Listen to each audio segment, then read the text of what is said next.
Live from Columbia, this is Sports Talk on the South Carolina Radio Network. Be a part of tonight's show.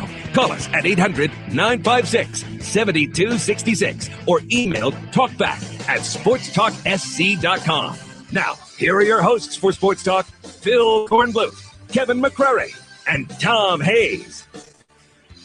We turned it over 4 times in the third, and every time we were moving the football and had chances to score points. But hey, they made the plays in which they had, and they converted them back. So, that's what ball's about. You got to take advantage of your opportunity. We were up 21-6 because of 2 turnovers and 2 stops in the red area. So we really weren't stopping them. We kind of had the momentum of the game because of the turnovers that we got and converted those into scores. And no means no. No means no. No means no. Why are you looking at me like that? No. It's good enough for Oregon. Yeah, but good enough for the rest of us. Well, those guys are getting in trouble today. What's your excuse? I have none. I don't need one. Yeah. That was kind of shocking the way a few Oregon players, I'm not going to say the entire team, it was just a few of them clowning for the cameras.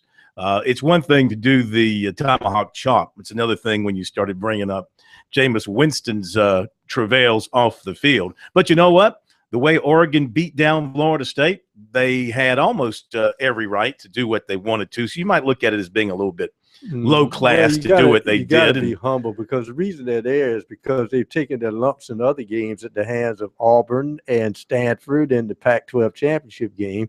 So when you finally win, be humble about it, people. Yeah, I'd like to see college players. Florida State guys walked off the field, didn't shake hands. Most of them, I'm not going to say all. I think Jameis Winston hung around. I saw him milling around on the field and looking for guys to slap on the back and shake hands. So I give him credit for that. But most of the Florida State team went right to the locker room, which, that's not the way it should be in college ball. It's not the way it should be in high school ball. You should let sportsmanship reign supreme.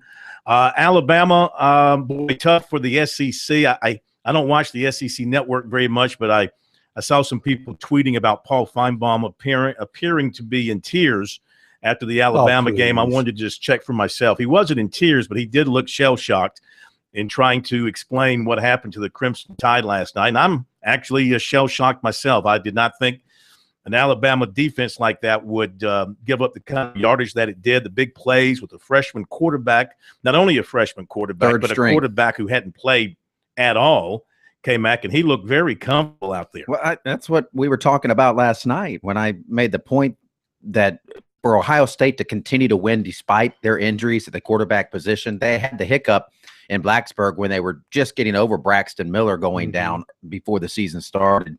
But they lost their number 2 guy. The number 3 guy comes in there, and they smoke a great Michigan State team. They're really good. And Urban Meyer's a really good coach, and he had time to prepare, and you knew they weren't going to make any mistakes. He fixed that defense that had problems going into his first year. Clemson exposed them defensively in the Orange Bowl. They were exposed all last year. That's a good team. Now, I'm not picking them to beat Oregon, who definitely is the best team, but that was impressive to see. So the bragging rights this year goes to Virginia Tech. Yeah. If Ohio State wins, they say, hey, we beat the national champs. We've got a great show coming up for you on this Friday night in just a moment. The other half of the M&M boys, Will Merritt, will join us. Connor Shaw coming up at the bottom of the hour break.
Friday edition of Sports Talk, downtown Columbia Main Streets. Good to have you with us. 800-956-7266, our number.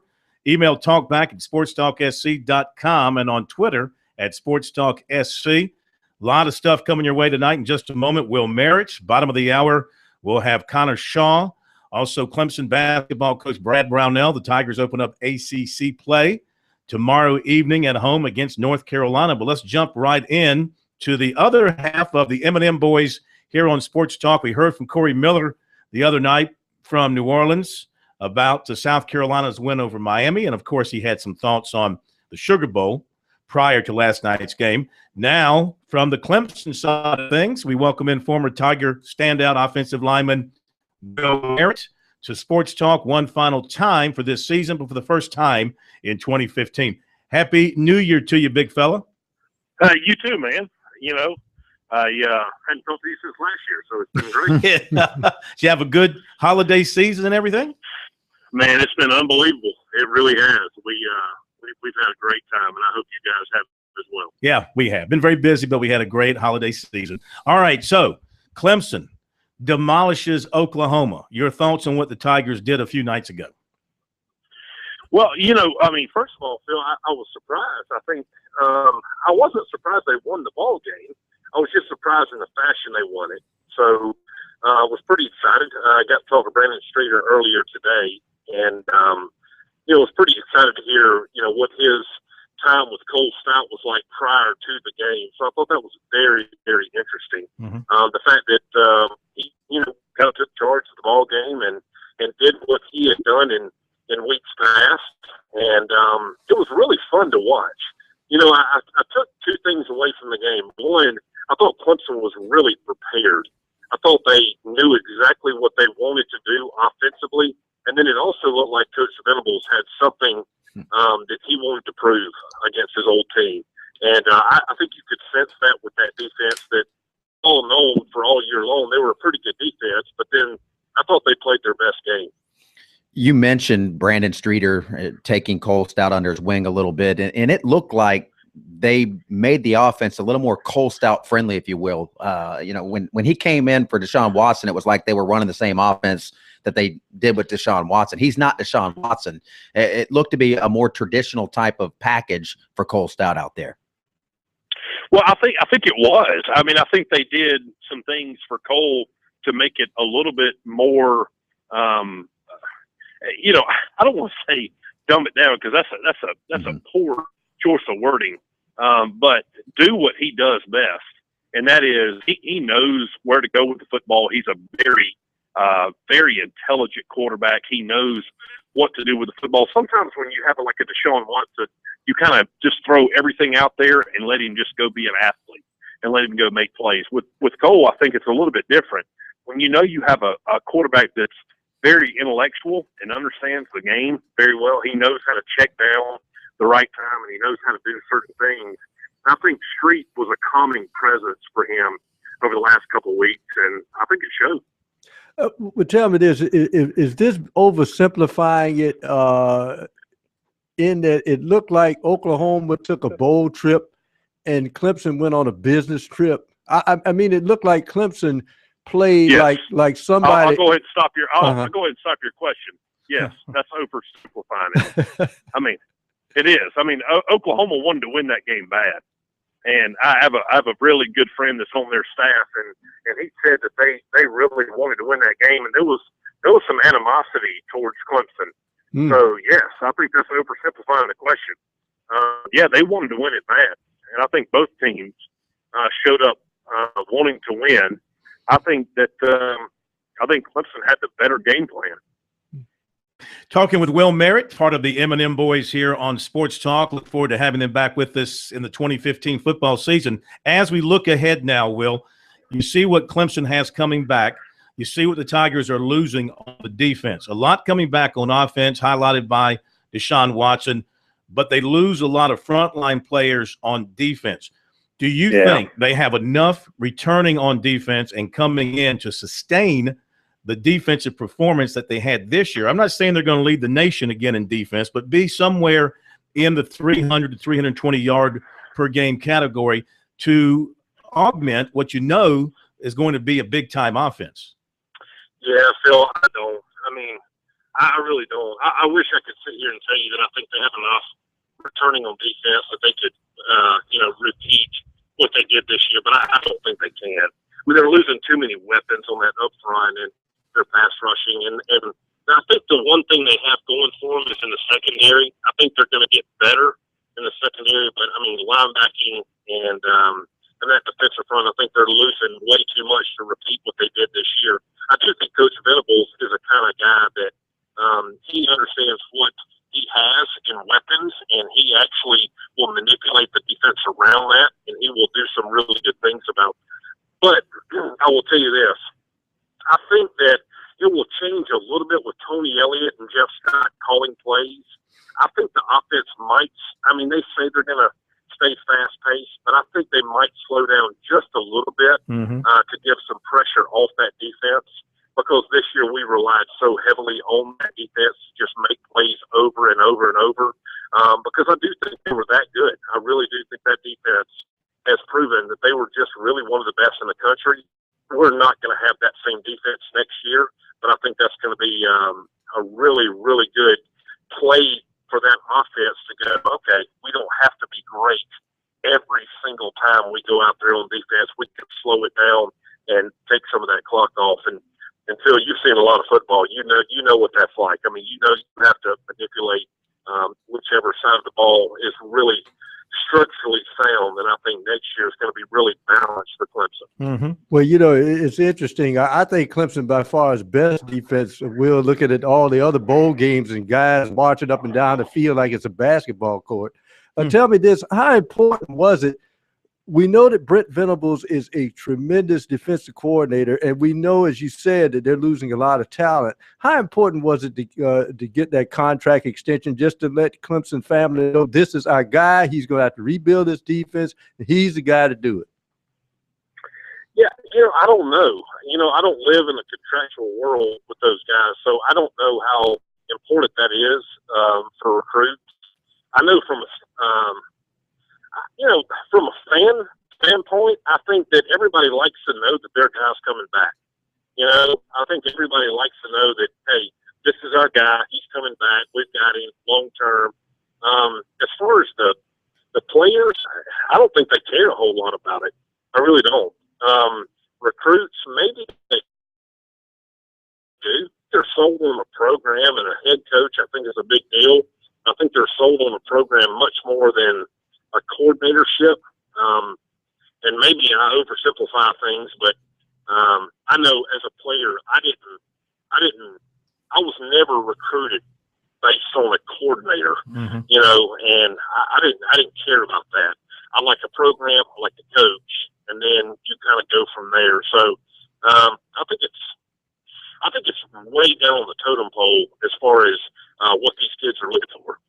What'd you think of the semifinals last night, and do you like the playoffs? Well, first of all, I love watching Florida State get there, just tail-handed to them. I love that. Yep, I do. I was so sick of Jimbo Fisher and Jameis Winston. I was so glad to see some of that. I was shocked with the SEC getting their tail handed to them all day long and for 2 straight days. That really, the SEC West kind of disappointed what I thought was going to be their shining star. But it was fun. I think that's what's fun about this playoff system. That's why I'm hoping they go from 4 to 8, because I think you're going to get a whole lot more of this fodder moving forward. We want to thank you again for everything that you contributed to Sports Talk throughout the football season. It's been great having you with us, and have a great off season, and get yourself ready for 2015, because we'll come calling in August and look forward to having you and Corey back with us. Man, you got it. Thanks, guys. You'll have a very happy new year. Same to you, Will. All right, Will Merritt, half of the M&M boys here on Sports Talk. Appreciate him being with us. Back in a moment.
All right, thank you, Will Merritt, for being with us. Boy, the SEC is getting attacked, and ESPN by connection. It's getting attacked by all the non-SEC related people that I'm running across here, the websites, and they're having a lot of fun at the SEC's problems during this bowl season. The SEC West, in particular, Well, just that's the one. not coming through for the SEC. Yeah. Isn't it interesting that the bottom feeders of the West won their bowl games? The two worst teams. And the East is winning their bowl games. It's the top half of what they call the top six. But they are teams. playing better opponents. The top half of the SEC sure, West are playing better. Yeah, but we're So, talking about it in comparison. In other words, when people talk about the SEC, they're also talking about a deeper conference. So if the SEC is down, then all of the bottom feeders, including the East, should be beaten. Tennessee up 45-14. They're going to roll into 2015. Yeah. Unbeaten. They're East. my pick to win the East right now today. I would probably second that pick. They got a young team. Most everybody returns. 18 they got starters a hot coming quarterback, back. and they're starting to believe. And recruiting Let's jump to the phones very quickly before Connor Shaw joins us here on Sports Talk. It's Billy in Greenville. Hi, Billy. Welcome into Sports Talk. Happy New Year to you. I think one of the biggest surprises to me has been that third string quarterback at Ohio State. I mean, just the arm strength and everything. He seems like he's going to be a first rounder at some point. Is he a freshman, sophomore, junior, what? Freshman. Yeah. He's a freshman. Did you catch his nickname last night on television? No. 12 gauge. He wears number 12. I think he's a freshman, but I will say this. He's been in prep school, so you're looking at probably about a 20 to 21-year-old redshirt freshman. Yeah. And how nobody could have named back in August. How would you like season, to be Urban Meyer sitting there now with if Braxton Miller decides to stay? Braxton Miller ain't staying. Why wouldn't you stay if you're Braxton Miller? Braxton Miller feels like he's better than those other two guys. Yeah, but I think Braxton Miller's going to bounce. I don't know. Urban Meyer said this week he wasn't. Yeah. But let's just say he doesn't. Well, don't believe anything that Urban Meyer says. Well, this is true. How's his health? They got three quarterbacks that are studs, but he'll have the opportunity perhaps to redshirt number 12 if he wanted to next year. Yeah, and 12 gauge is like you want a redshirt. If you lead a team to a national championship, you're not going to play next year. How's that going to go over? Games. Still, played three big games, championship games. But to me, just seeing from what I see, he seems to be a pro-type quarterback, arm strength and everything. I just think he's the total package. He runs pretty well in my eyes from what I saw. They took some chances with him. But explain this to me. Ohio State's got the ball late. They're up a touchdown. Alabama's got 2 timeouts. And Ohio State on first down throws the ball. They wanted to rub it in. No, that's stupid. Rub it in. That is absolute insane. No, that just – I mean, I can't explain. Nobody asked him after the game, I don't think, why he threw the ball on first down. That's like giving Alabama a timeout. But the one thing that scares about number 12, he's a biscuit away from being Jamarcus Russell.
And we're back at Sports Talk across the state of South Carolina from downtown Columbia Main Street.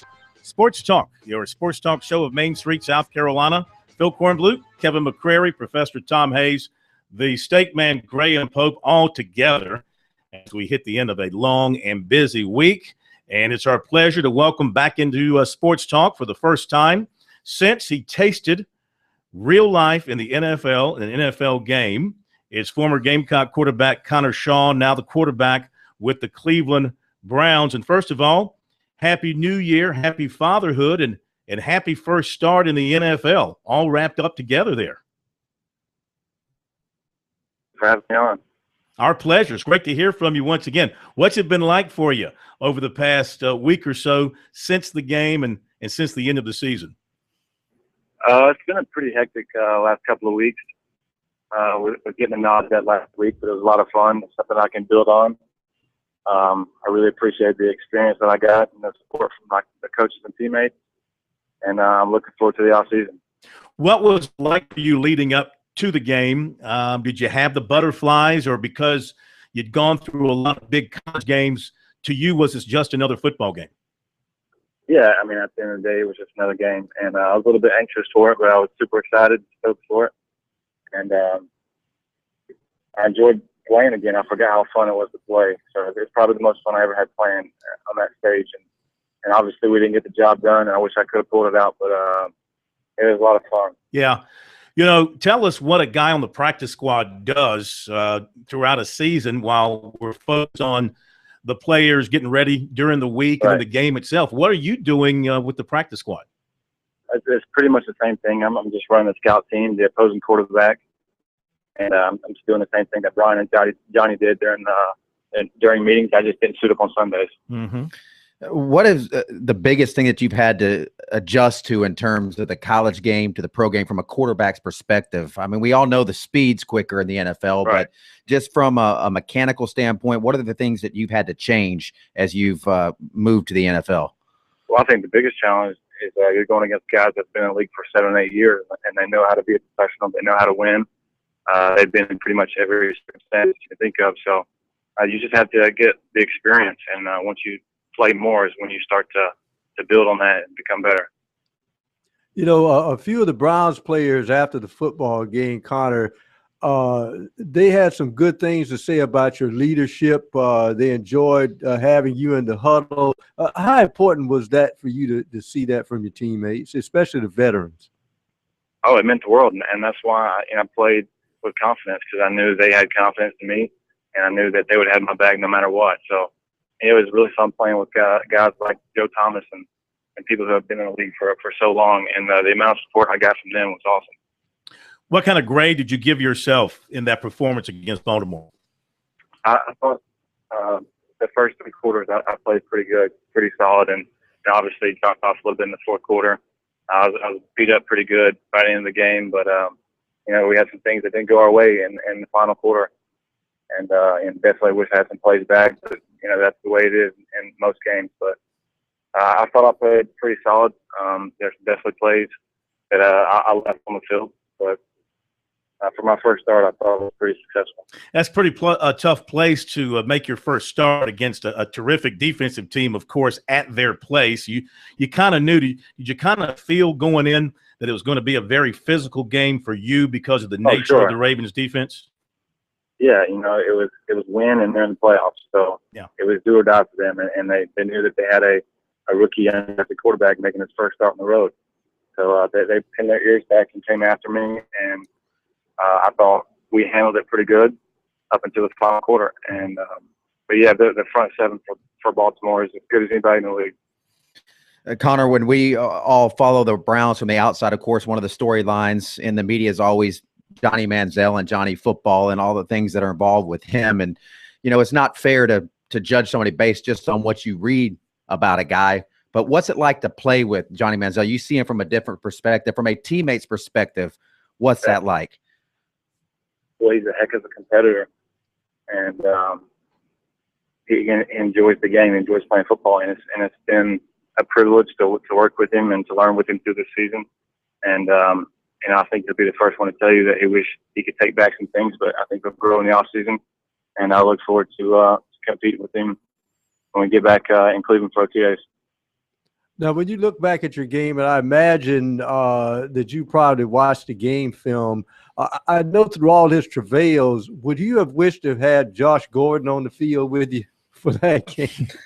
I honestly think our wide receivers really stepped up, and they've done that all year. We didn't have Josh first half of the season, and then we had him later on. But our wide receivers have been making plays all year. I don't think it's been much of a difference. Talking with Connor Shaw, former USC quarterback, now with the Cleveland Browns. So when you guys get back together for your camps here in the offseason and then start working towards the big camp, summer camp in July, what have the coaches told you and the other quarterbacks about the quarterback situation? Is it going to be a wide open fight once again? All I know is that I'm my contract, and I'll be there going into camp. I don't know anything about what they're going to do in the offseason with the quarterback situation. No matter who it is or what it is, I'm going to compete like I would always do. So, we'll just see when we get there. Mm-hmm. Connor, in the course of staying busy and working through the NFL season, how much were you able to follow your old team, the Gamecocks, this year, and were you able to keep in touch with anybody, Dylan or G.A. Mangus or Coach Spurrier, even throughout the season? Yeah, I still have some of my good friends on the team for South Carolina. So I kept up with them all year. It was hard to watch some of the games because I didn't have the SEC network up north. But, I kept up with them, as much as I could. Stayed in touch with Dylan through the week and the game plan. So, I was happy they could cap it off with a win against Miami. What'd you think of Dylan Thompson's season? Very productive. He didn't have a lot of help on the other side of the ball, which is pretty obvious. But I think he did what he could, and he gave South Carolina a fighting chance. Is there anything you can say to the Gamecock fans listening to settle their worries about the quarterback position for next year, considering they don't know who it's going to be right now, and whoever it is going to be somebody who's never played before? Yeah, well, I think they should trust Coach Spurrier's decision of who they put at quarterback. He's done this for a long time, and I think he's had a lot of success with college quarterbacks. I think in this game of football, you always have people step up, people that can surprise you in any moment. So, I think they'll be just fine. From your 1 year at school with Connor Mitch, what's your take on him? I think I've spent his redshirt year with him. But, he's grown a lot from what I've seen and from what I've heard. And I know Coach Mangus has confidence in him, and I'm sure Coach Spurrier does as well. And this will be a big offseason for him, and hopefully he'll take advantage of it. How's it feel to you when you hear people talk about quarterbacks that Mangus recruits? He just got a commitment from a 2016 kid, and they all compare him to Connor Shaw. You're now the prototype. Yeah, the prototype, the comparison mark for future quarterbacks at South Carolina. That's pretty neat. I don't think it's fair to compare any quarterback, no matter what their style is. But I'm looking forward to see who they can bring in and watch them compete on the field. How's daddyhood? It's the best. I never thought it'd be this awesome, but I'm really enjoying it. Yeah, changing diapers, getting the fingers a little dirty there. The whole nine. Exactly. Not throwing up or anything, huh? It makes everything worth it. There you go. Hey, listen, we appreciate it very much. Enjoy what little bit of an off season that you'll get. It won't be much because I'm sure you'll be working very hard to get ready for camp. But we really appreciate you being with us as always, and we'll talk to you again soon. All right, I appreciate it. Thank you, man.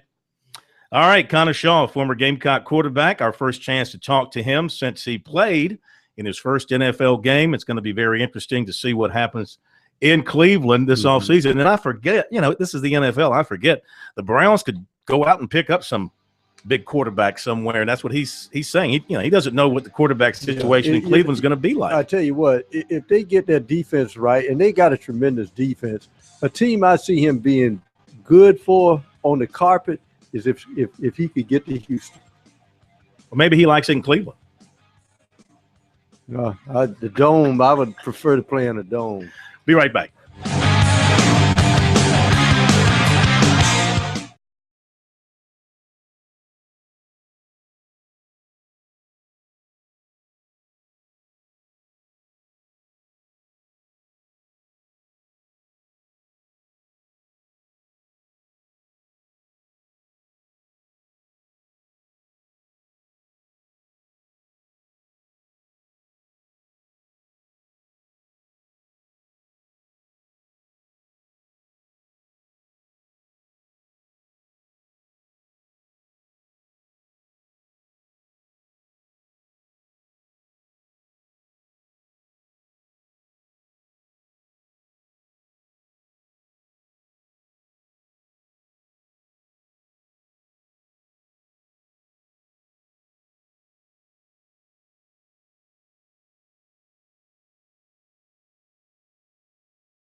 Once again, our thanks to Connor Shaw for being with us here on Sports Talk. And good luck to him in the offseason. It's gone final now in Jacksonville, the Gator Bowl. It's always going to be the Gator Bowl to me, the Tax Slayer Bowl, but it's the Gator Bowl. I call it the Gator Bowl. I think it's the Tax Slayer Gator Bowl, isn't it? Nah, I think they might have dropped Gator altogether. Yeah, but anyway, Tennessee, impressive over Iowa. Iowa didn't want to be there, and they proved it. But Tennessee did want to be there. First time they've been to a bowl game in like 4 years. Wait a minute, hold on. Let me correct you. Now, with wind chill factors below 30 at Iowa, I believe Iowa wanted to be there. They just didn't play a good They did not game. look like they wanted to be there. They didn't look like they'd ever practiced. 45-28, Josh Dobbs, 16 of 21 for Tennessee. And Hurd had a good game as well. Dobbs, 16 of 21, 129 and a touchdown. Hurd, 122 yards, 2 touchdowns. Those are 2 young guys who will be back next season. So you got to fear Tennessee. They put the capital back in the T there at Tennessee. They're going to be something to deal with. Houston, how about the rally by the Cougars to beat Pittsburgh? Best meaningless football game of the bowl season. It really, so? Yeah, it was. You're down. Well, I mean, Auburn, 31 State was good. Yeah, but the comeback, 31-6. They went touchdown, onside kick recovered, touchdown, onside kick recovered, touchdown, 2-point conversion, then a stop coming back the other way on 4th down to win it. That's pretty strong right there. Because of the opponent and where they were, the comeback to me of the bowl season is Michigan State yesterday because they're in Texas. Baylor had them dead to rights. Michigan State's quarterback makes a dumb underhanded throw that's picked off and taken 55 yards for a touchdown, and he even thinks he's blown the game for him, and somehow they come back and win that football game. James Conner to 90 yards on 21 carries. That's pretty good. Chad Voitic passed for 222 yards for Pittsburgh. Tennessee next year, I'm starting to get on that Tennessee bandwagon, and I think more people will as next season approaches because they had a good finish to this year. They carry a lot of momentum into next year. They got a young team with a very good quarterback returning. And you look at their schedule for next year just to kind of see how it sets up for them. Tennessee will open up against UAB in Nashville. They can't open up against. Oh, you're right. I'm sorry. Oh, wow, that'd be a heck of a story. I'm going to go ahead and pick Tennessee to win that game. Who did they replace UAB with? Maybe they have made a replacement. I don't remember. All right, it'll be a similar team, I'm sure. Then they get Oklahoma in Knoxville. Then Western Carolina at home. Florida at home. Arkansas at home. Georgia at home. They don't leave the state of Tennessee until October 24th when they play at Alabama. Well, they have a really home-loaded front part of the schedule. Oh, take that back. I said they play Florida in Gainesville. So one real road game. Florida in Gainesville, the 4th game of the season. So they go to Alabama, they go to Florida, they get Kentucky on the road, South Carolina at home, North Texas at home, Missouri on the road, and Vanderbilt at home. So, you got a chance. They beat Oklahoma. They're a threat. They'll be moving up in the rankings. They get, but they still got to deal with typical SEC schedule of tough teams. But no, the SEC is dead. Haven't you followed Twitter? That's the what SEC is done. That's hopeful. Just a completely awful conference that has no business. They should just give up. Is it just the SEC should just pull the UAB and just fold everything? Is the SEC just a creation of ESPN's hype machine? You would think so. I mean, and the thing about it is the SEC still has won more bowl games than they've lost this year. Now, for the first time since 2005, they're going to play for a championship. And I mean, so and by those standards, by the standard that they created, it's a down year. But by any other conference's standards, they haven't had an all. Mike Slide's dream was to have this playoff, and his dream was to have 2 SEC teams in the playoff. He didn't get that. He only got 1. And now he's not going to have a team in the national championship. Actually had 2 in there. Who's the other one? Ohio State, because they look more like an SEC team than Alabama did. Well, that's the kind of SEC bias talk that drives people crazy when the team beats an SEC team and they say they look like an SEC team. Not only that, they got an SEC coach in Urban Meyer. If they had stayed with the old BCS, Alabama would have been a champion against Oregon. Exactly. No, against Florida State. Yeah, exactly. It would have been Alabama. The two teams that lost yesterday would have been in the BCS championship. Steakman, go ahead. No, go ahead, Steakman. Well, I was just going to quickly say, you mentioned the West not showing up for bowl season, and of course they didn't. But I looked it up, just non-conference losses during the season, fat 0. And they had wins over Wisconsin, West Virginia, Kansas State, Memphis, who had school for wins. Northern Illinois is 11-3 on the years. That's the thing. That's the argument there is, do you do it during the season or do you do it in an exhibition season, which is bowl season? A lot of people just don't put a lot of weight into it. But 0 losses during the season and out of conference play. Well, my weight is in this. Until Michigan. We got to hit a break. Be right back.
I give you a quick recruiting note here on this Friday night.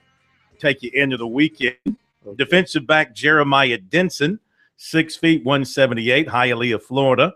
A Kentucky commitment from earlier in the season after an official visit there, but he remains committed, but is now being pulled by others, including USC. He said USC offered about 2 weeks ago, and he said they're coming at him strong. He's real interested. He said he had 2 defensive backs decommit, and Coach Brown came back and offered him. He said his interest is real good. Last talk with Brown before the bowl game, never visited USC, plans to take an official possibly January 16. He has seen the Gamecocks on TV, has an idea of how Brown and Lorenzo Ward deploys the secondary, likes how they play 5 DBs, thinks that can help him get on the field earlier. Also has an official to Louisville January 30th. Also looking at Arkansas at one time. That was before Randy Shannon left for Florida. He was looking hard at Arkansas, but says now he's going back to the drawing board. Kentucky has been on him since offering in the spring and has remained in regular contact. But he said if he goes to USC, they wow him. A commitment flip is possible, but he's got to go through the process. He's thinking about waiting until around signing day. He's considered a lockdown corner. Good in press coverage, had 7 interceptions his last 2 seasons. And I think that's the only little recruiting item we have for tonight. We'll pick back up, of course, more heavy-duty recruiting stuff starting on Monday. Yeah, I was about to say, when we talk about this conference nonsense that we talk about sometimes just for fodder, the interesting thing is it's been my feeling that the advantage of the conferences, SEC, and I put the ACC in that too, and the Pac-12, is they're in places where they got a ton of players, and for most of the areas, good weather year round. What's going to happen, and Corn, you can follow this as you go through your travels as far as recruiting is concerned, is because of what's happened on this particular week, the Big Ten is going to try to tremendously invade the Southeast and to a lesser extent the Southwest to try to poach players out of there. Because one thing Michigan and Minnesota, Ohio State can't do is they can't geographically move south. Don't want them. So they'll have to blitz into the Southeast and try to turn players. That's what they're going to try to do in the next week or so. Say, look, we're here. The Big Ten is it now. You can come up to the north. You can deal with the cold, play in the cold. You don't have to stay at home. And you're going to see them blitz the Southeast and try to poach players. Certainly has been a good week so far for the Big Ten in particular. They've made a statement with the success of some of the teams. Top of the hour break. Love to hear from you in the next hour. We'll be back.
Live from Columbia, this is Sports Talk on the South Carolina Radio Network. Be a part of tonight's show.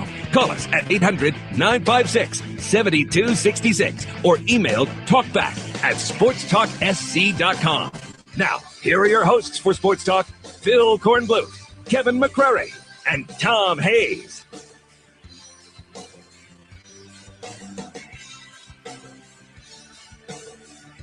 Okay, we're back at Sports Talk, South Carolina Radio Network on a Friday night. So happy that you're with us. Make plans to be with us each and every night as we roll through 2015. One other recruiting note I just ran across, that is that Mark Fields, the former USC commitment defensive back out of Cornelius, North Carolina, he's out at the Under Armour game. I'm sorry, the All-American game in San Antonio. He can't play because he's got that, I think it's a broken finger.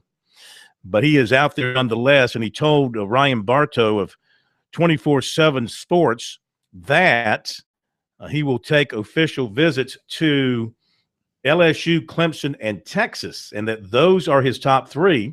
So, based on that, perhaps South Carolina is out with him. Again. Well, you know, when he decommitted, he said South Carolina was still in it, and he was leaving the door open for an official.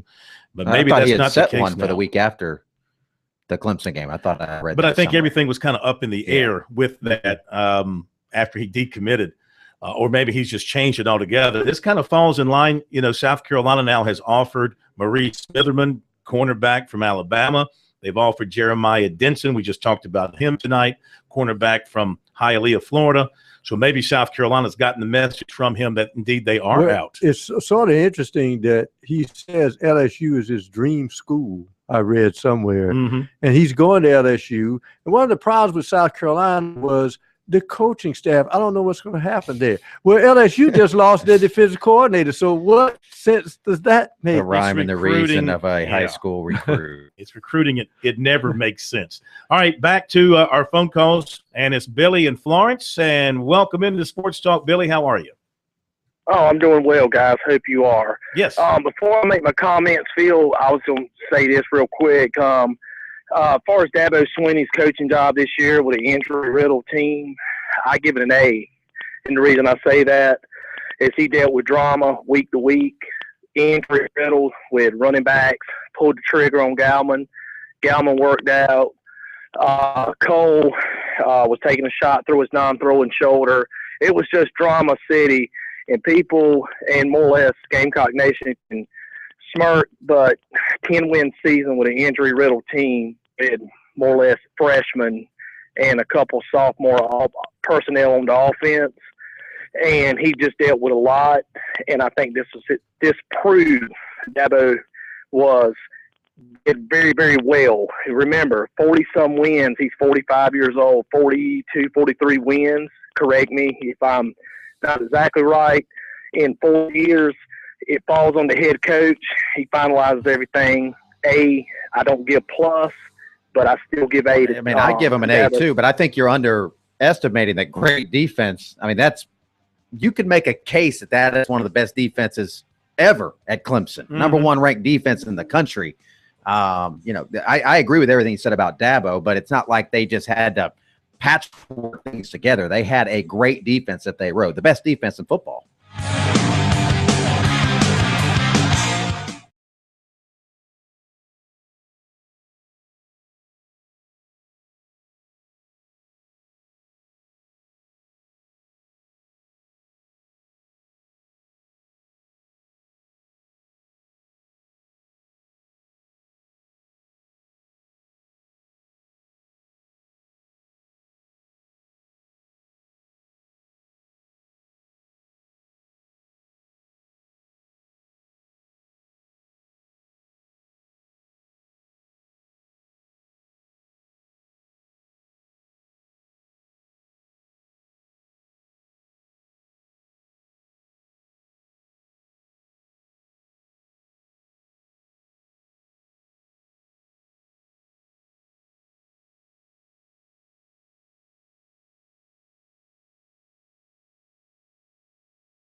All right, we're back 800-956-7266. Couple lines are open. We'll continue with your calls in a moment.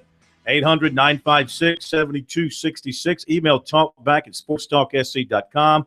The website is, of course, sportstalksc.com. I'll be at Little John Coliseum tomorrow night. I'll be up with the retired jerseys. I'll be over near, if you're looking for me, I'll be up near the Tree Rollins jersey just in case I have to blow my nose. I can reach up and grab it.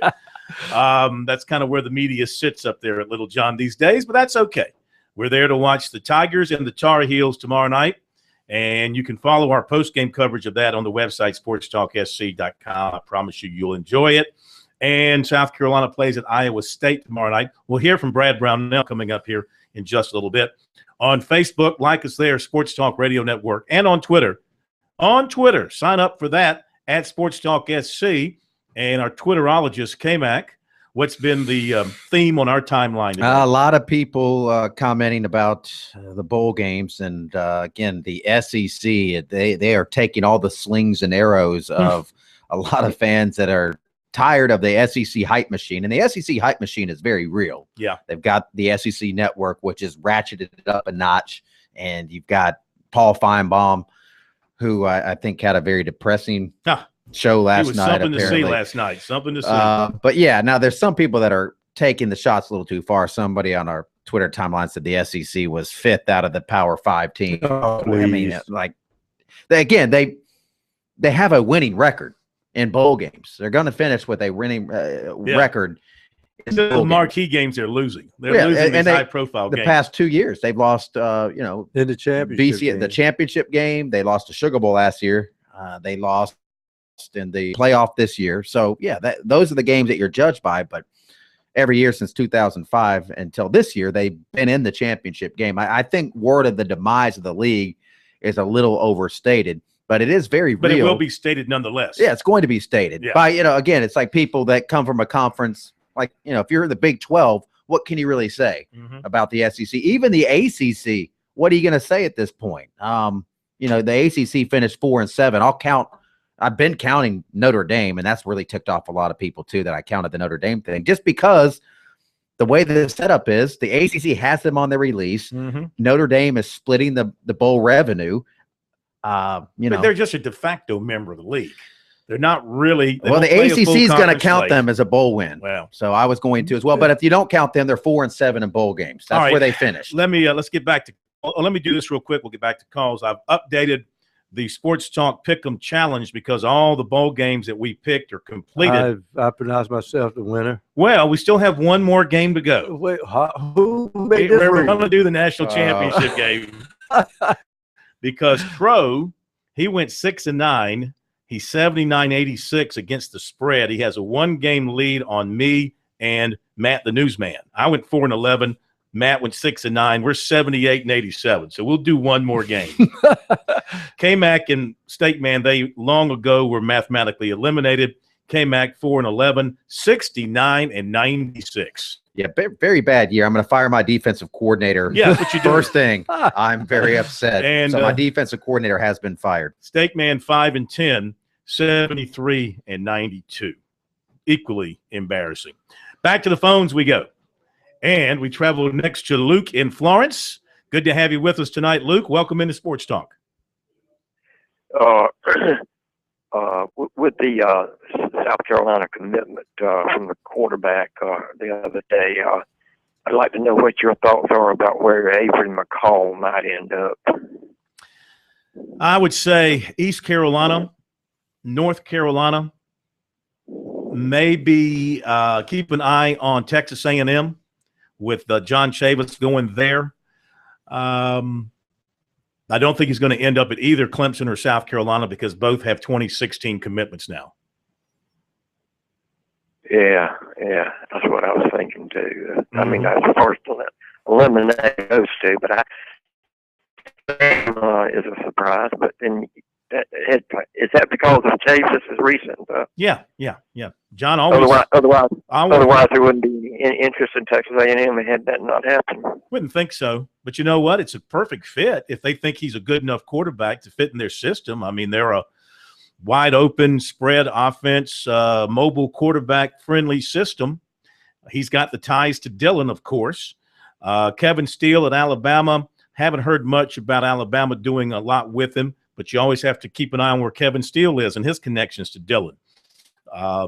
Those would be my really A&M would be maybe in terms of a school far away. That would be one that would come to mind. But I really think East Carolina, a really good fit for his skill set as well.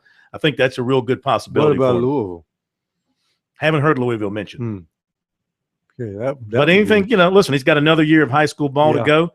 He's going to have a chance to be the first quarterback in the state, maybe the first player in the state to win 4 state championships as a starter when Dillon suits it up next season. So we'll wait and see what happens. But those would be a couple of the stronger expectations for him, I would think, as far as where he might end up. Thank you very much. Let's go to Mike in Aiken. Hi, Mike. Happy New Year and welcome into Sports Talk. Happy New Year, man. Good to talk to y'all. 2 quick points for me. One, I'm just telling you what, if that was Johnny Field out there against the Ravens last week, it'd been a goose egg. I'm not a South Carolina fan at all. I'm not at all. But I saw more out of this Shaw kid in the preseason game he played and against the Ravens than the hyped up Manziel machine. I'm telling you what, I hope, like Pro said, this guy goes to Texas, even Buffalo, somebody where they really need a quarterback, because I think this kid's got a lot of potential. Now, listen, Phil, they did ask Urban Meyer after the game why he did that. He said, well, we saw an opening, which proves per point to me it's all about Urban Meyer. He's just trying to rub it in on Nicky Saban. That's all it was, trying to go up 2 touchdowns. And listen, Urban's a great coach. When there was 30 seconds left and they were at midfield and the game should have been over if you ran the stinking ball 3 times in a row. Exactly. I'm thinking, what were you doing? Exactly. That was stupid, but they got it done. Urban's a great coach, but at the end of the day, he will recruit a serial killer to help him win a national championship. Now, you guys have a great weekend. Yeah. I think you're right. He'll do what it takes. Yeah. I mean, that's the thing about Urban Meyer. And I'll tell you this, he is disarming when you're around him, covering the Orange Bowl last year and listening to him talk. He's good. I mean, he is good at what he does, and he's a smart football coach. Now, how he gets it done and the way he's handled things and what happened at Florida and the dumpster fire that he left there, and then he actually recruited against the dumpster fire that he left when he was recruiting guys that he wanted to not go to Florida and go to Ohio State. He's a good football coach. Yeah. He's that play, the helmet, that's a play where he's going for the win and saying, you know what, I'm going to win it right here on this play. But it's just not you smart. score a touchdown. I get it. You are playing into Alabama. You've got Alabama beat. All right. They've got 2 timeouts. You've got it 1st and 10. Almost mathematically, you've got them beat. The only way you can help them is to stop the clock or turn it over. And they stopped the clock. Well, they still beat them. They still beat Barry. This still is why beat them. Look, Alabama had a shot to the end zone. Anyway. They had a shot into the end zone where anything can happen, as we've seen Central Florida, East Carolina. I tell you what. So, they almost blew it. I tell you what, pay attention to the Big Ten, not only because they do have good football in the Big Ten, but boy, wait till Urban Meyer and Jim Harbaugh bump heads on the recruiting trail. And I just want to point this out because I pointed it out before, but the results are in now. Last night, the Rose Bowl and the Sugar Bowl, the 2 highest rated shows on cable television ever, not just sports. I mean, that's ever. That's no big surprise, K-Mac. I mean, sports fans are going to watch. Well, but sports fans are going to watch. More sports fans watched last night than ever before. Well, on ESPN, on any cable, on any cable channel ever, on any show ever in the history of cable television, no show, whether it's a sitcom, whether it's a comedy special, whether it's anything, Sons of Anarchy, you name it, nothing has outperformed those 2 shows. By that. I mean, it's the national semifinals. It's the that's great. And some nobody people watch playoffs. Saying that people weren't going to watch. Nobody said people wouldn't watch. Playoffs. Is it good? Great crowds those 2 bowl games too. Great crowds. Future of college football with everything else rotting around it. Is it worth it?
Couple of quick notes. First of all, put this on the website last night. It wasn't our story, but it was a repeat from USA Today. USA Today reported that Clemson and Brent Venables, prior to the bowl game, had reached a contract extension agreement of 4 years, financial terms not released. He will receive a raise of $875,000 per year in compensation, or as I wrote it, $875,000. Left off my SK Mac. You're supposed to go back and check that and fix it for me. This is according to some source. I thought it was a raise from his present $875,000. Yeah, received a raise of his $875,000. Okay. I'm not saying I wrote it the best in the world, but you get the gist of the story. And then Mark Ricks, people were for some reason people were putting out there that he would be leaving Georgia. No. Rick will receive a contract extension at Georgia this offseason. This according to an email written by the AD to boosters and obtained by UGAsports.com. 14 years with the Bulldogs, bowl win, has had 9 10-win seasons. Current contract pays him $3.2 and runs through 2017. And this other note from earlier in the week that the MEAC is considering foregoing its automatic bid to the FCS playoffs in favor of participating in what it says here, a lucrative ESPN-funded postseason bowl game. And according to this story, I think I saw this in the Post and Courier, Buddy Pugh at South Carolina State says it's all speculation right now, and I don't know if he's jumping on board or not with that deal. But it will pay, according to this report, ESPN will create the game, and it will pay each conference $1 million per game that it's played. So what they're trying to do is they're trying to recreate something that's very unique, which can't be recreated. And that's Southern against Grambling in the Superdome. That's a regional historic battle that cannot be recreated, ESPN. Stop trying. Yeah. Quit messing with everything, ESPN. Come on, ESPN. Get out of the sports business. Go back to the entertainment business. Come on, man.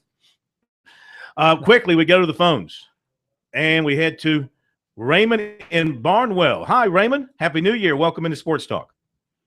Happy New Year, Phil. Yes, sir. And go Tigers. And go Tigers. Yes, sir. Go Tigers. Yes, sir. I called earlier, start of the season. I predicted that Clemson would play Ohio State in the national championship game. And we probably fell one game short of being able to play them, and I'm sure we'd have handled the Ducks. But I'd like to go ahead and you told me you want to know what I was smoking. You wanted some of that at the beginning of the season. So I'm going to go ahead and tell you what I think next year. All right, hurry. All right, Clemson will play Auburn for the national championship next year. In the national championship game. We're not talking semifinals. We're talking national championship game.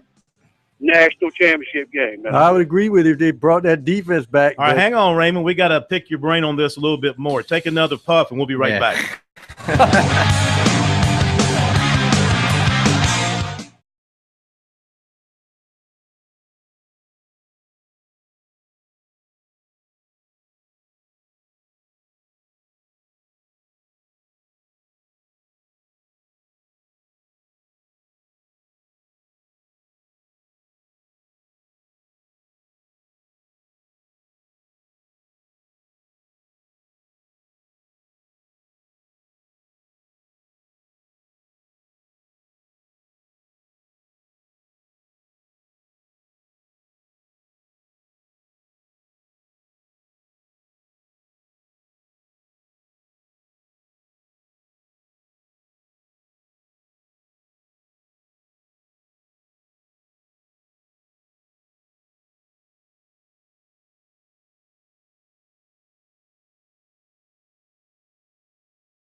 Let's update a couple of things in the Valero Alamo Bowl.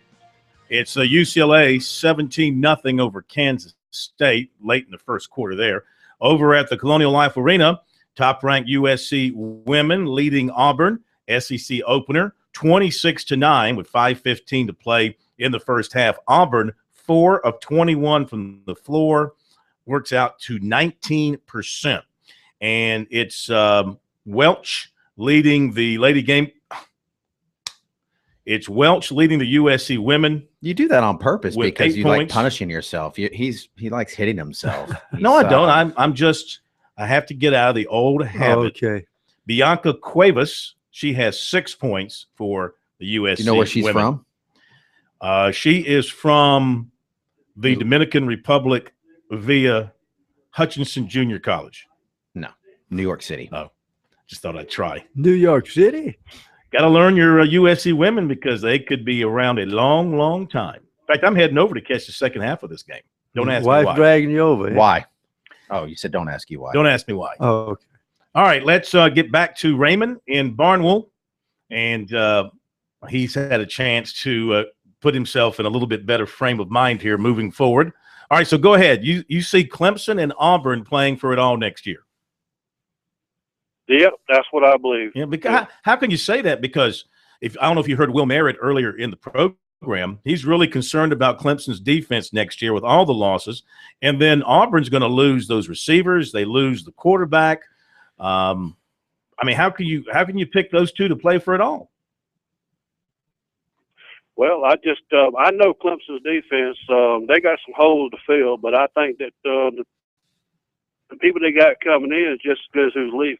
Wow. I think the number one team is leaving. I think number 2 is just as good as number 1. And number 3 coming in. Number 3 backups are just as good as number 2. Mm-hmm. Well, but number one took about 2 or 3 years to cook, though. You sound like Lorenzo Ward did in the summer. Yeah, be careful now. Be careful when you overlook the impact of losing a bunch of great defensive guys players that are going to be playing on Sundays here. I mean, let's look at it. Yeah. You're going to lose. Well, I'll give you one example. Well, here, hang on 1 second. I'll give you one example. Hang on. Take another ball. Corn's going to help you out Hang here. on a second. Hang on. All right, hang on. You're going to lose off your defensive front, Corey Crawford, Tavares Barnes, Grady Jarrett, Deshaun Williams, Josh Watson, Vic Beast from end to end. That's 6 players who have started at one time or another. Now, you're going to replace them. Well, I'm not sure about your defensive ends yet. Well, Shaq Lawson will be back, so that's a bonus. But you're going to replace Grady Jarrett maybe with DJ Reader. I mean, that's a pretty big step back, I would think. Carlos Watkins is returning. He'll help out as well. Then at linebacker, you're going to lose Stephon Anthony and Tony Stewart. You lose your 2 best run-stopping middle linebackers. You do return Corden Wiggins. That's 8 big play defenders right there. You're also losing Robert Smith, who was a terrific safety, and Gary Peters, a starting corner. That's 10 major contributors you're losing. And of those 10, I wouldn't be surprised if at least 8 of them end up somewhere in an NFL camp come next August. Right. I agree with you on that. So how does that make you feel? Huh? I mean, you talking. You got 9 months. They're gonna be getting a lot of exposure and in the weight room, and I mean, I think that I don't think they're gonna miss a beat. I really don't. I think they'll. They're not going to be the number 1 ranked defense. They had a historic defense this year, but I don't disagree with the point the caller's making. They have some good players. I mean, guys that know how to play football that played a little bit this year. They're going to have some depth. They won't have the experience, and you can't coach experience, as they say, but they'll have some talent. But now you're asking a Kevin Dodd. He's got to step up. You're asking a Scott Pagano. He's got to step up. You're asking what's his name? His nickname is EB from New York, defensive end. You're asking him to step up and start Ebenezer. To play. Yeah, Ebenezer Okadeku. Is that it? Yeah. So, I mean, you're asking a lot of guys to step in there. It's a lot like South Carolina. Maybe their replacement players will be better for them than talent. South Carolina's replacement Yeah, players but you were got to for them this year. understand something. The reason why Clemson's defense was tremendously good was also the guys you just named that have to step up were subbing in for the guys that are leaving. So the question is begs not only who's stepping into their position, but who's backing them up. Mm-hmm. See, there's where you can run into some problems. Because Clemson had really 22 guys. They were interchangeable this year on their defense. Yeah. With that being said, the defense is going to take a little step back. The offense should take a step forward, though, and be even better this year, so it balances it out, and maybe the offense can even pick up that difference. If they have a top 25 defense next year, which is possible, then they could win 11. They could be in that playoff. Well, we went through the schedule last night, you and I did, and I mean, honestly, I can't sit here tonight and pick out a game that I would say Clemson's going to lose that game. Now, I think their schedule is going to be tougher next year. Yes. They got some tough road games, some long trips. They got to go almost the entire length of the East Coast from Syracuse to Miami. They'll be making trips that far. They got to go to Louisville. They got to go to South Carolina. They got to go to NC State. So they got some tough games on the road to navigate. And, to pick an undefeated season probably is stupid because teams just don't hardly go undefeated anymore, not even through the regular season. It's just too tough. The balance is too great around college football. There's always somebody waiting for you that's going to get you. It's interesting, but as you say, if you can now get it to that 4, you can win it. Ohio State, let's face it, in the old system, even before the old system, when that second quarterback went down, they would not be considered because people would think they would just have the perception that they can't be as good with the quarterback going down. And let's face it, more weight would have been placed on that loss to Virginia Tech as well. So I thought it was important, but I thought the important thing for Ohio State was somehow Urban Meyer got them to blow the doors off of Michigan State, not only beat them, but blow the doors off. And that's what got them in the tournament.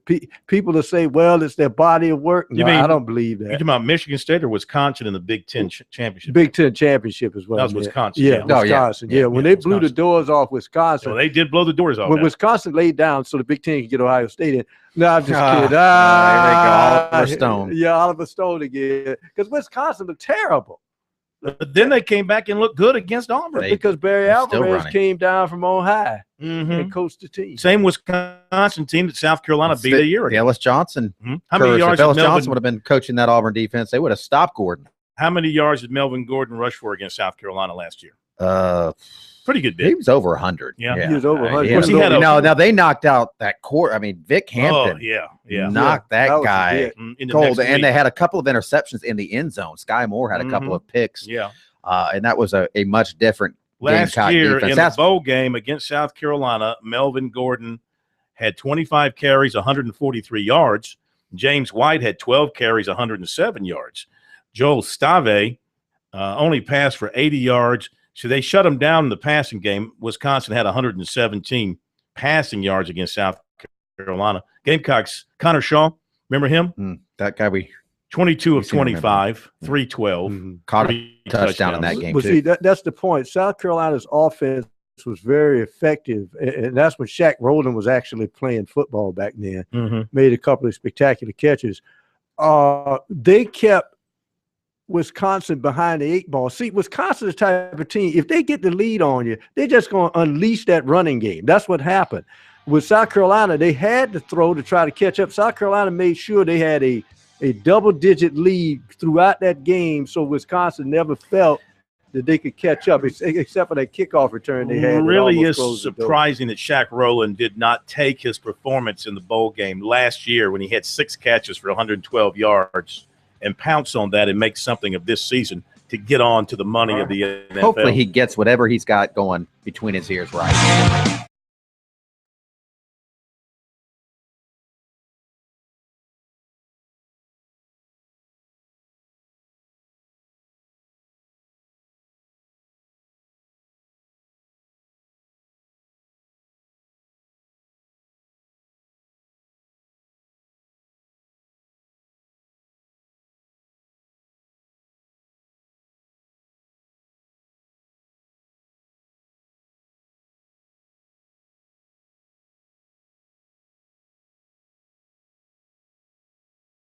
Yeah, they're very good. I think they're playing their best basketball right now.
All right, the basketball season opens tomorrow as far as I'm concerned around here. ACC real play begins. SEC real play coming up as well. South Carolina, one more game before it gets into SEC play. Clemson opens ACC play tomorrow night. Great way to do it.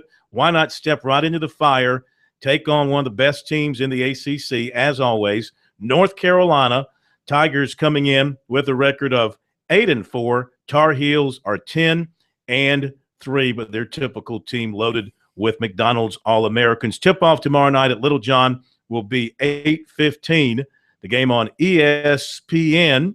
Here is Coach Brad Brownell today previewing the matchup with the Tar Heels, noting once again it's a typical talented Tar Heel team.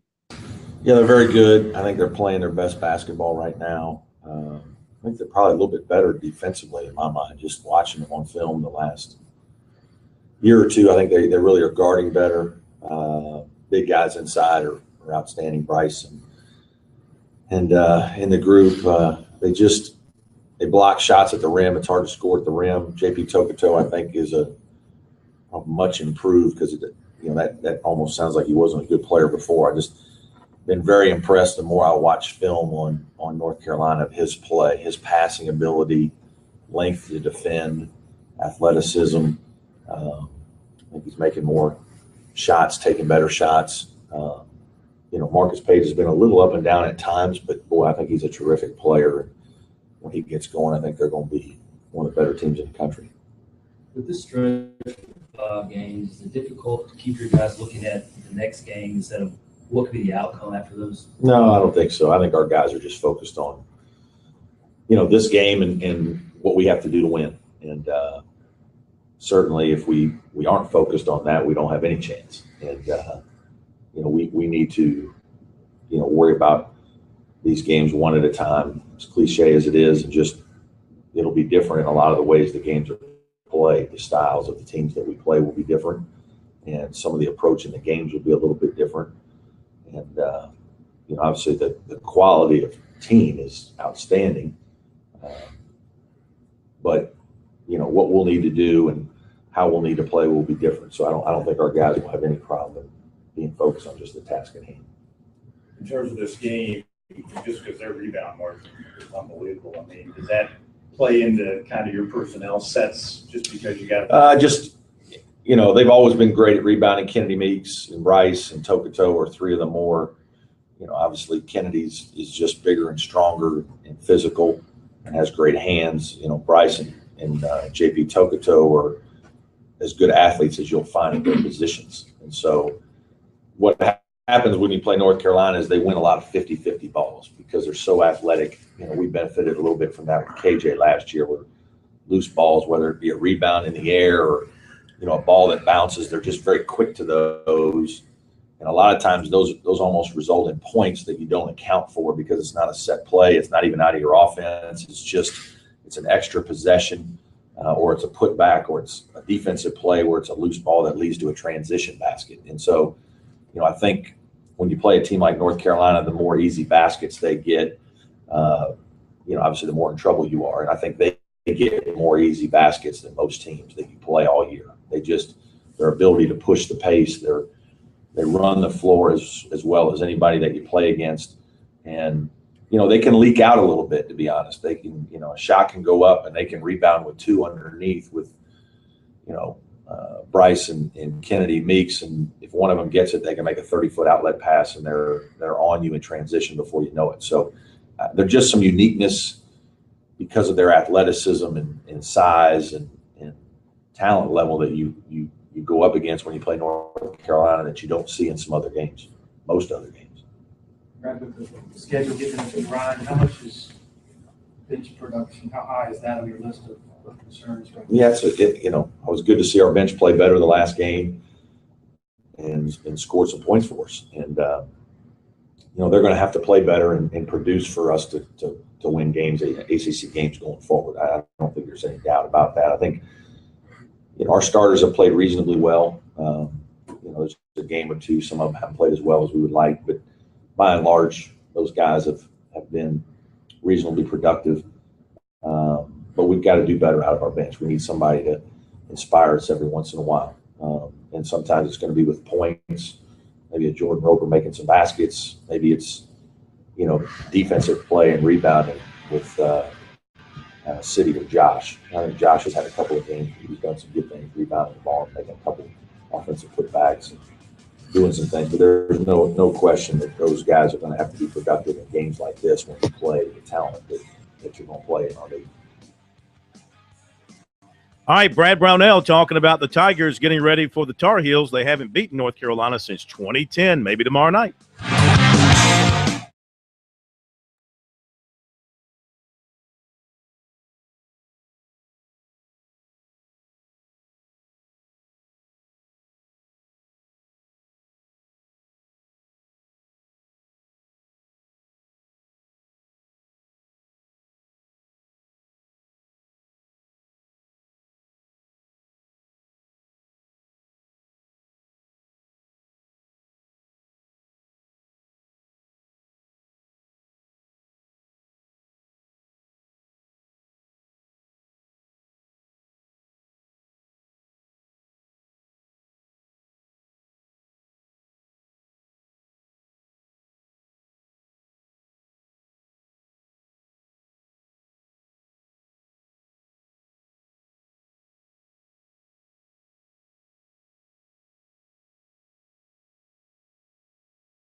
All right, update from the CLA halftime. USC women 34-17 over Auburn.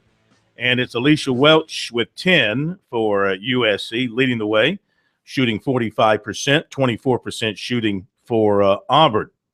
USC winning the rebounding battle 24-14.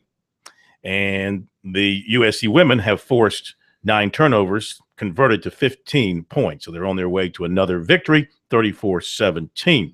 Now, you can love the Bulls all you want in the national playoffs, et cetera, but it's NFL playoff time, baby.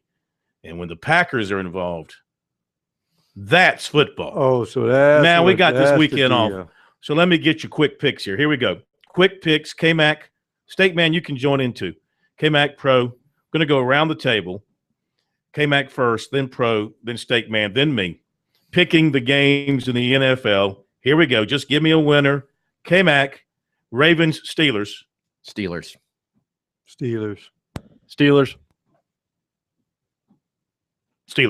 Oh, that was fast. Bengals, Colts. K-Mac. Colts with no AJ Green.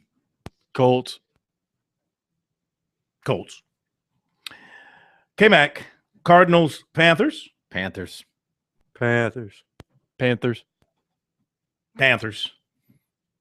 And Lions, Cowboys, K-Mac. Cowboys.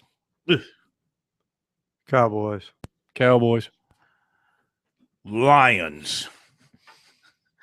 That's because I want the Lions to win. Lions win.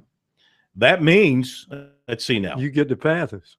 We get the Panthers because the Seahawks get the lowest seeded team advancing from the NFC wildcard. The bigger question is, at what point in that game does Adama Sue stomp on somebody? Try to break Tony Romo's back? Is he just going to go into the locker room in the pregame and stomp on it? He's going to do it in the first quarter, second quarter, halftime when remember he's not the only defensive player on the Detroit Lions who stomps people. So, what about the Panthers now? Seriously, 7-8-1. Forget that. All right, everybody's 0-0. You heard that before? Yeah, everybody's 0-0. Panthers have won what? 4 in a row. They're healthy at quarterback. They're healthy at running back. They're healthy at linebacker.